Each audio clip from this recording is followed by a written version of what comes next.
मेरे प्यारे बच्चों, आज हम लोग क्लास 11th बायोलॉजी चैप्टर 2 में पढ़ेंगे बेटा विषाणुओं के सजीव व निर्जीव लक्षण। विषाणुओं के सजीव व निर्जीव लक्षण, जिसे हम आप लोग कह सकते हैं living and non living characteristics of viruses. Living and non living characteristics of viruses, विषाणुओं के सजीव व निर्जीव लक्षण। देखिए, इसको एक नाम से और हम आप जानते हैं, विषाणुओं को सजीव व निर्जीव के बीच की कड़ी कहा जाता है। क्यों? इसमें आपको विषाणुओं के सजीव लक्षण, विषाणुओं के निर्जीव लक्षण बताएंगे। इसी लक्षण के आधार पर आप यह कह देंगे विषाणु को सजीव और निर्जीव के बीच की कड़ी कहा जाता है। आप कैसे बताएंगे? देखिए बेटा, आप यह कह सकते हैं कि विषाणु सजीव कोशिका के बाहर निर्जीव रहते हैं। विषाणु सजीव कोशिका के बाहर निर्जीव रहते हैं। जब ये सजीव कोशिका में प्रवेश करते हैं तो सजीवों के लक्षण, या जब किसी जीव में करते हैं प्रवेश करते हैं, ये सजीवों जैसे लक्षण को प्रदर्शित करने लगते हैं, अर्थात रिप्लिकेशन, इसे आप प्रतिलिपिकरण कहते हो। यह गुण जो है प्रदर्शित करते हैं। इसीलिए आप यहाँ कह सकते हैं कि बाह्य वातावरण में विषाणु निर्जीव होते हैं। जब किसी जीव के अंदर प्रवेश करते हैं द्विगुणन शुरू करते हैं। जब द्विगुणन शुरू करेंगे तो सजीवों की भांति अपना लक्षण प्रदर्शित करना शुरू कर देते हैं। इसी के आधार पर हम आप लोग यह कह सकते हैं बेटा, विषाणु सजीव और निर्जीव, विषाणु को सजीव और निर्जीव के बीच की कड़ी कहा जाता है। कल आपको जो है इसके पहले वाले वीडियो में विषाणुओं के लक्षण बताए गए थे, और यह भी आपको बताया गया था कि विषाणु क्या है, और विषाणु से संबंधित खोज के बारे में आपको बताया गया था। तो यह बताया गया था बेटा, विषाणु अकोशिकीय सूक्ष्मदर्शी संक्रमित कण होते हैं, जिनमें डीएनए या आरएनए में से कोई एक न्यूक्लिक अम्ल पाया जाता है। जिसमें डीएनए या आरएनए में से कोई एक न्यूक्लिक अम्ल पाया जाता है, उसे हम आप लोग बेटा कहते हैं विषाणु कहते हैं। अब हम आप लोग यह पढ़ेंगे विषाणुओं के सजीव लक्षण, विषाणुओं के निर्जीव लक्षण। देखिए बेटा, हम ब्लैक बोर्ड पर कॉपी नहीं करेंगे। आप जो है वीडियो को देखते रहिए, कॉपी और कलम लेकर के बैठ जाइए और उसको नोट भी करते रहिए, जिससे आपको जो है बेटा किसी प्रकार की कोई परेशानी न हो। और अगर नहीं समझ में आता है तो आप वीडियो को जो है कई बार देखिए, कमेंट कीजिए, दोबारा वह चीज़ आपको जो है प्रोवाइड कराया जाएगा। तो आपको यह बताया गया विषाणुओं के सजीव और निर्जीव लक्षण। तो विषाणु को सजीव और निर्जीव के बीच की कड़ी कहा जाता है। क्यों? वही चीज़ हमें आप इसमें पढ़ना है। तो सबसे पहले आइए हम आप लोग यह जान लेते हैं बेटा विषाणुओं के सजीव लक्षण के बारे में। ये बताएंगे बेटा कि विषाणु एक केवल सजीवों में सक्रिय रूप में रहते हैं। कहने का मतलब यह हुआ कि जब ये सजीव कोशिका में प्रवेश करते हैं तो एक अर्थ एक्टिव रहते हैं। ये विभिन्न प्रकार की एक्टिविटीज को प्रदर्शित करते रहते हैं। इसलिए आपको यह बताया गया कि ये सजीव में सक्रिय रहते हैं, सजीव कोशिका में कहते हैं सक्रिय रूप में रहते हैं। पहला पॉइंट आप बता देंगे कि ये सजीव में सक्रिय रूप में रहते हैं। सेकंड पॉइंट आप बताएंगे, सेकंड पॉइंट आप यह बताएंगे बेटा कि सजीव कोशिकाओं के भीतर ये क्या करते हैं? गुणन करते हैं, अर्थात मल्टीप्लिकेशन करते हैं। ये भी चीज आपको मैंने पहले बता दिया था। सजीव कोशिकाओं के भीतर ये मल्टीप्लिकेशन शुरू करते हैं। मल्टीप्लिकेशन मतलब जैसे विषाणु की कोशिका है, उस विषाणु की कोशिका में क्या होगा? द्विगुणन होगा, मतलब उनकी संख्या में क्या होगी? वृद्धि होगी। उनकी संख्या में क्या होगा बेटा, वृद्धि होगी। और जब वृद्धि होगी तो हम आप लोग ये बता सकते हैं बेटा द्विगुणन या गुणन। तो विषाणु सजीव कोशिका के अंदर गुणन प्रारंभ करते हैं या गुणन शुरू करते हैं। ये हम आप लोग विषाणुओं के सजीव लक्षण के बारे में बता सकते हैं। इसके बाद आप लोग ये भी देखेंगे जो विषाणु होते हैं बेटा, ठीक, विषाणु जो होते हैं ये बता सकते हैं सजीव के लक्षण में। सजीव तंत्र में आप बता सकते हैं डीएनए या आरएनए होता है सजीव तंत्र के समान। इसे आप जानते हैं सजीवों में डीएनए और आरएनए होता है, जिन्हें हम आप लोग न्यूक्लिक अम्ल कहते हैं। और जो न्यूक्लिक अम्ल होते हैं जनरली आप जानते हैं न्यूक्लियो प्रोटीन्स के बने होते हैं। और जब न्यूक्लियो प्रोटीन्स के बने होते हैं इसमें डीएनए और आरएनए होते हैं। यही डीएनए और आरएनए क्या करता है, आनुवंशिक पदार्थों को एक पीढ़ी से दूसरी पीढ़ी में पहुंचाता है। आप बता सकते हैं सजीव तंत्र में, लिविंग सिस्टम में बता सकते हैं डीएनए और आरएनए पाया जाता है। सजीव कोशिका के अंदर क्या होते हैं, ये गुणन शुरू करते हैं। और सजीव कोशिका में क्या होते हैं बेटा, सक्रिय रूप में रहते हैं। आप ये 3 पॉइंट पहले आप बता देंगे बेटा विषाणुओं के सजीव लक्षण। नेक्स्ट आप बता देंगे इसमें जो है अगला लक्षण आप बता सकते हैं बेटा, जैसे कि इसमें कार्बनिक पदार्थ तब आप जानते हैं ऑर्गेनिक सब्सटेंसेज। ऑर्गेनिक सब्सटेंसेज जैसे आप बताएंगे न्यूक्लिक अम्ल, तो न्यूक्लिक अम्ल यही होता है डीएनए और आरएनए। तो आप बता सकते हैं कि इनमें डीएनए और आरएनए पाया जाता है, जिसका मतलब इसमें न्यूक्लिक अम्ल भी होते हैं। क्या होते हैं, न्यूक्लिक अम्ल। ठीक, चौथा पॉइंट से बता सकते हैं इसमें क्या होता है, न्यूक्लिक अम्ल। पांचवा पॉइंट देखेंगे, पांचवा पॉइंट आप बता सकते हैं विषाणुओं के सजीव लक्षण में इनमें प्रतिजनी गुण होते हैं। प्रतिजनी, एंटीजेनिक, प्रतिजनी मतलब एंटीजेनी। तो एंटीजेनिक को ही हम आप लोग क्या कर सकते हैं बेटा, प्रतिजनी। तो इनमें प्रतिजनी गुण पाए जाते हैं। ये 5 पॉइंट्स आप बता सकते हैं। पहला पॉइंट्स आप क्या बताएंगे, एक बार फिर से सुन लीजिए। सजीव में ये सक्रिय रूप में पाए जाते हैं। पहला पॉइंट्स आपको बताएगा सजीव कोशिका के अंदर ये द्विगुणन शुरू करते हैं। इनमें सजीव तंत्र में आप बता सकते हैं डीएनए और आरएनए पाया जाता है। अगला आप बता सकते हैं इनमें कार्बनिक पदार्थ जैसे न्यूक्लिक अम्ल होते हैं। लास्ट बता सकते हैं आप इसमें जो है इनमें प्रतिजनी गुण पाए जाते हैं। क्या पाया जाता है, प्रतिजनी गुण पाए जाते हैं।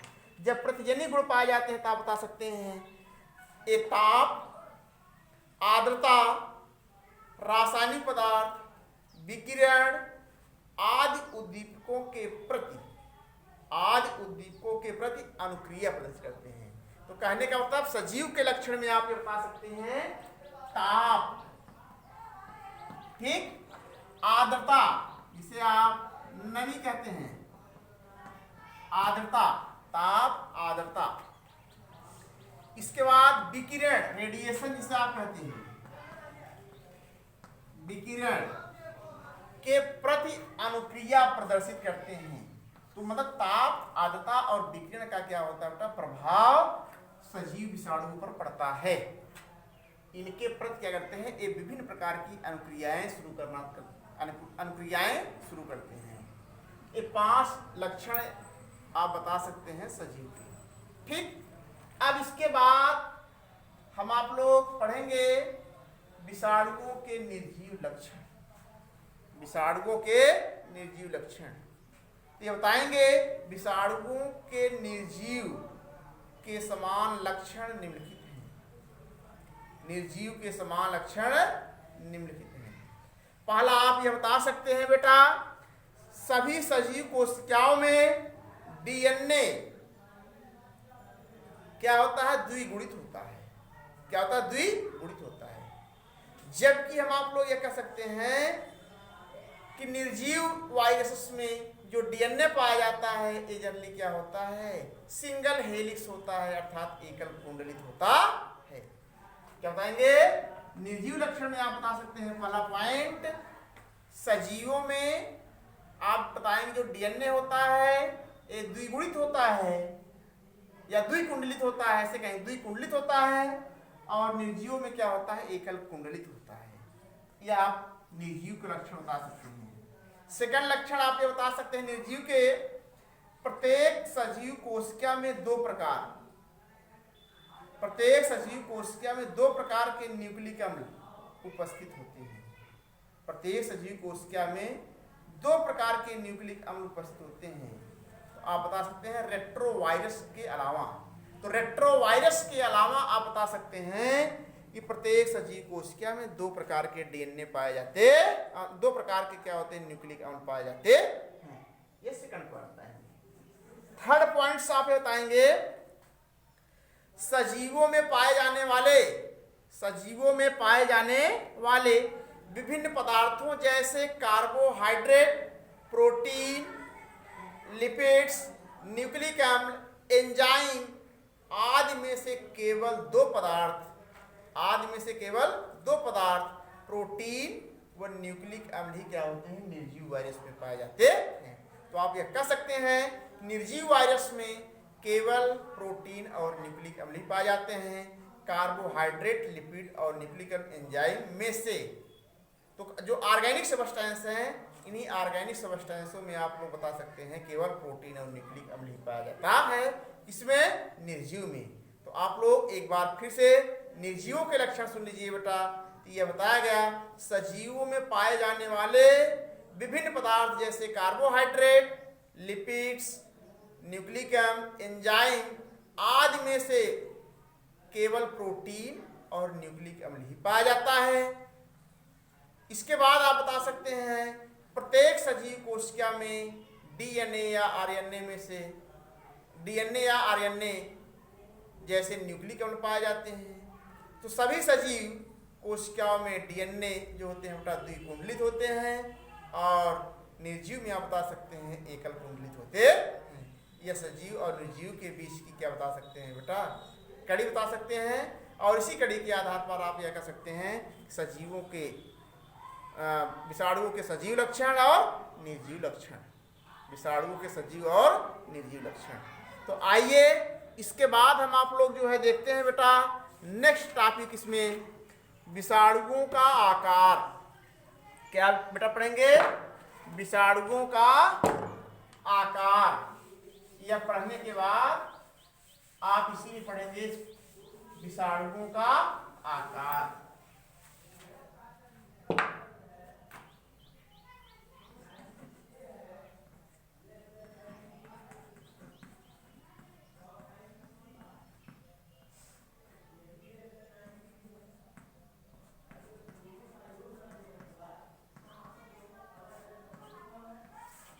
विषाणुओं का आकार। देखिए सबसे पहले हम आप लोग ये जान लेते हैं विषाणुओं की साइज ऑफ वायरसेस, इसको कह सकते हैं बेटा साइज ऑफ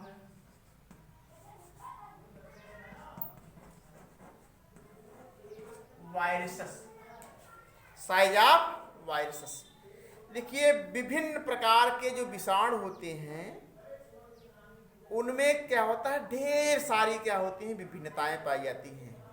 तो अलग अलग प्रकार के विषाणुओं में क्या होती हैं, अलग अलग प्रकार की भिन्नता होती है। तो मतलब विषाणु जो होते हैं कई प्रकार के होते हैं।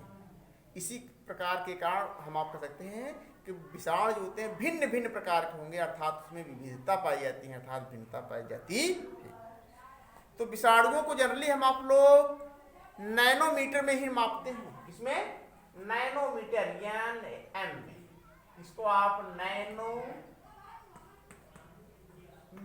बोलेंगे। क्या बोलते हैं, नैनोमीटर।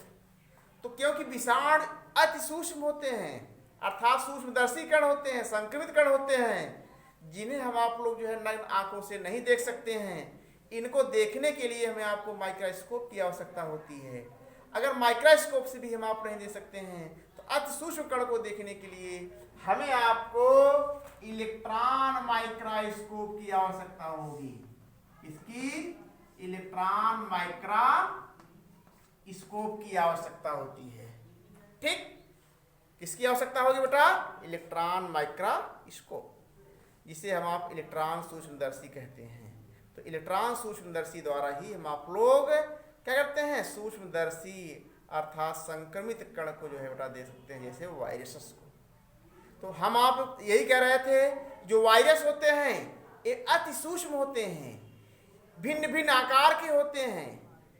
इन्हीं भिन्न भिन्न आकार के कारण इनमें क्या होते हैं? विविधता पाई जाती है, अर्थात भिन्नता पाई जाती है। और जब हम आप लोग इसको मापते हैं तो किसमें मापते हैं? नैनोमीटर में मापते हैं। किसमें मापते हैं? नैनोमीटर में मापते हैं। तो जो सबसे छोटा विषाणु होता है वह जनरली आप बता सकते हैं 10 नैनोमीटर का होता है। सबसे छोटा विषाणु 10 नैनोमीटर होता है। कितना? 10 नैनोमीटर का होता है। और जो सबसे बड़ा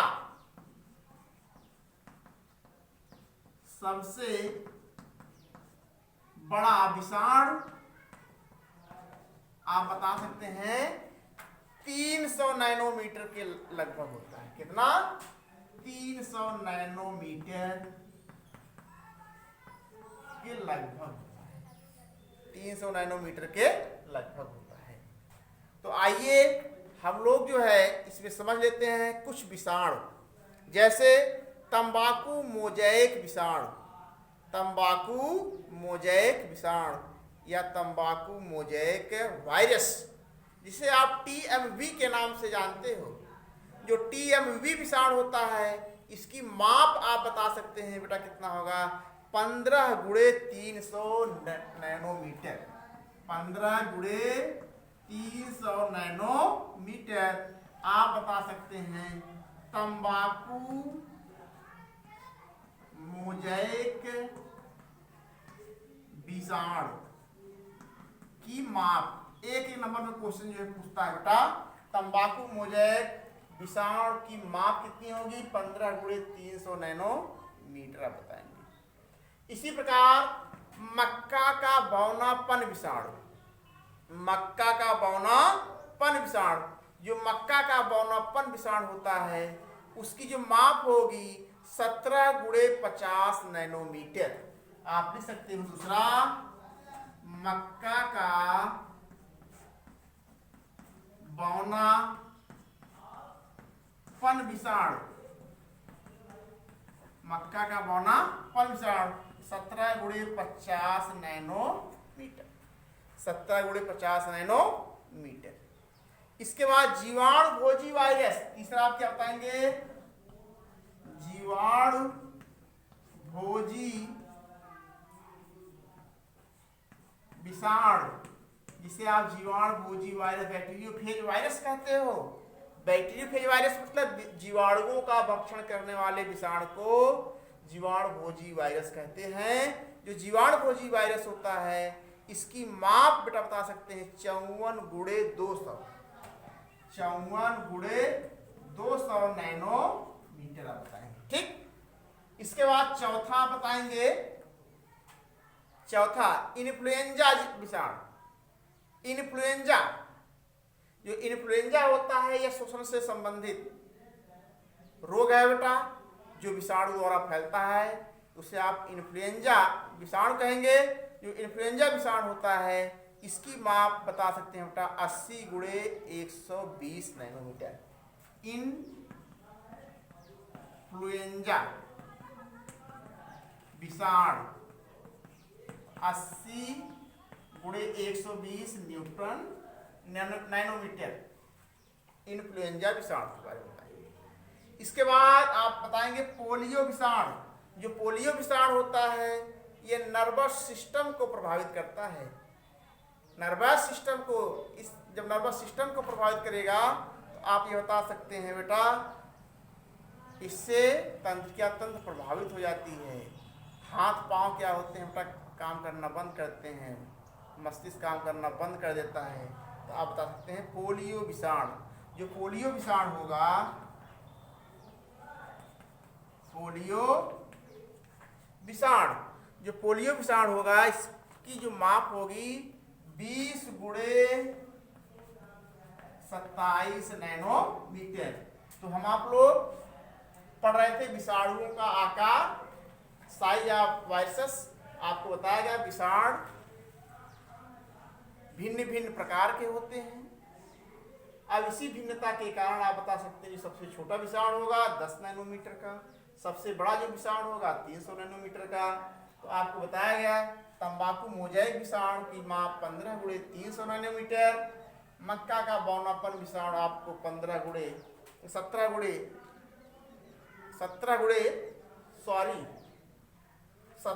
50, भूल हो गई थी, 17 गुणे 50 नैनोमीटर। जीवाणु भोजी वायरस 54 गुणे 200 नैनोमीटर। इन्फ्लुएंजा विषाणु 80 गुणे 100 नैनोमीटर। पोलियो विषाणु की माप 20 गुणे 27 नैनोमीटर होती है। यह हम आप लोग पार्ट 5 में विषाणुओं के आकार, विषाणुओं को सजीव और निर्जीव के बीच की कड़ी कहा जाता है क्यों। आज हम लोग केवल इतना ही पढ़ेंगे। नेक्स्ट वीडियो में आपको जो है विषाणुओं की आकृति पढ़ाई जाएगी। तो यह वीडियो हम आप यहीं पर समाप्त करते हैं। धन्यवाद।